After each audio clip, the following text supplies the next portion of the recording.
28 de junio de 1909 nace Eric Ambler. Eric Ambler es inglés, es londinense y es famoso por ser un escritor de novelas de espionaje. De novelas de espionaje, las cuales se combina de una manera muy creativa, muy inteligente y por lo general muy bien documentada, el tema del suspenso, de lo que se llama thriller, con la novela policial y de corte negro y un contenido político, como suele pasar con las novelas policiales, novelas de espionaje. Eric Ambler es, si no el mejor, uno de los dos mejores escritores de novelas de espionaje y compartiría este honor con John le Carré. La diferencia entre los dos es que John le Carré es un hombre más de derecha, es un hombre más claramente al servicio de la inteligencia británica, aunque los dos, Ambler y él, participaron de la inteligencia británica. Las novelas de espionaje son novelas realmente muy interesantes. Quiero hacer este comentario antes de entrar a comentar algo sobre la biografía del propio Ambler. Son interesantes. Una novela, suponiendo una novela de espionaje bien escrita, bien compuesta, con un buen argumento, por supuesto, genera un gran interés por el suspenso que la caracteriza. Pero más allá de eso, esas novelas son muy valiosas y son muy importantes por la utilidad que tienen.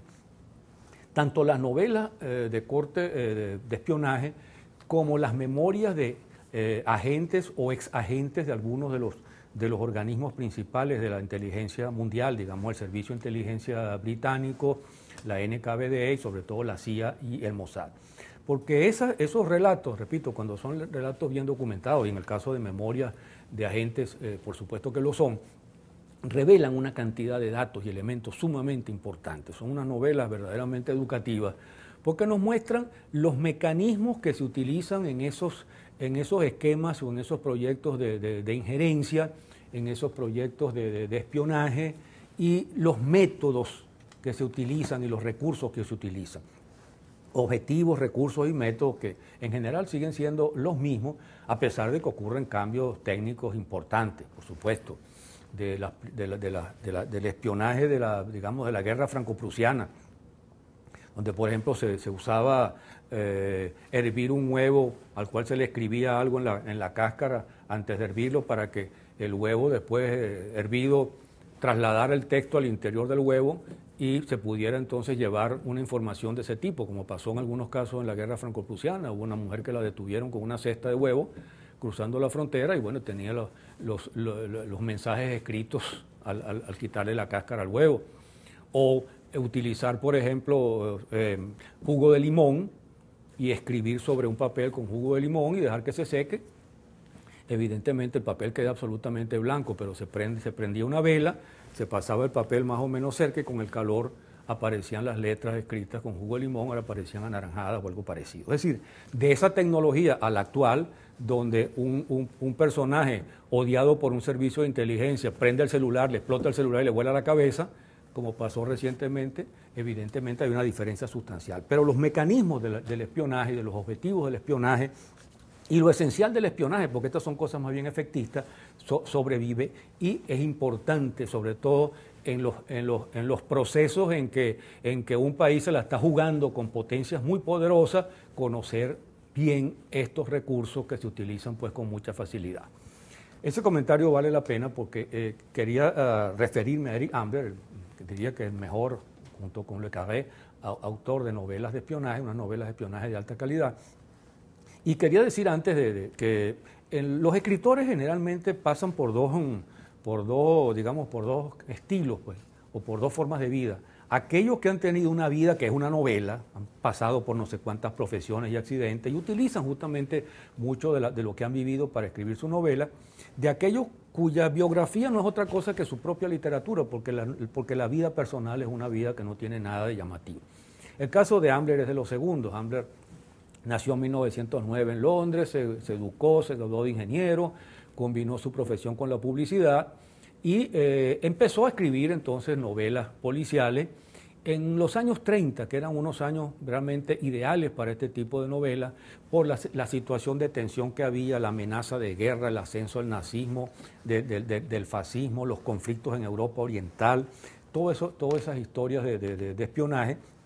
Y él utilizó mucho de su conocimiento técnico como ingeniero, porque parte de las tramas de esas primeras novelas suyas tienen que ver justamente con saqueo u obtención de información técnica, sobre todo de bombas atómicas que ya empezaban a esbozarse. En esos años, fines de los 30, comienzos de los 40, Eric Ambler escribe 5 o 6 novelas que son verdaderamente obras maestras de esa literatura. Fronteras sombrías, una cierta alarma, Epitafio para un espía, Viaje al miedo, son todas unas novelas extraordinarias. Y la mejor de todas, una novela que se llama La máscara de Dimitrios. La máscara de Dimitrios, que es la mejor de todas esas novelas, fue escrita en 1939 por Ambler. Se hizo una versión cinematográfica en 1944 que la hizo Jean Negulesco. Lamentablemente la novela y la película son difíciles de obtener, pero son verdaderamente una extraordinaria novela y una extraordinaria película. Él estuvo luego, participó en el Servicio de Inteligencia Británico durante la guerra, fue a los Estados Unidos, hizo guiones de cine, volvió a Inglaterra y siguió escribiendo otras novelas también muy buenas. El caso del Chef, la herencia Schirmer, la operación Intercom, No envíe más rosas, una serie de novelas muy buenas. Entre ellas una que se llama Doctor Frigo, que es la que menos calidad tiene, que se refiere a América Latina y cae un poco en los clichés usuales de muchos europeos sobre América Latina. Finalmente Ambler siguió escribiendo y murió en 1998, y antes dejó una corta autobiografía que se refiere a la primera etapa de su vida. Recuerdo a este personaje justamente por la calidad de su novela, porque es una fecha que se puede recordar hoy, y repito, por la importancia que tiene el conocimiento de todo este mundo de espionaje cuando se vive en una situación donde este país se ve amenazado por los intereses de algunas grandes potencias que utilizan mecanismos como ese para tratar de perjudicar el proceso que se lleva a cabo en el país.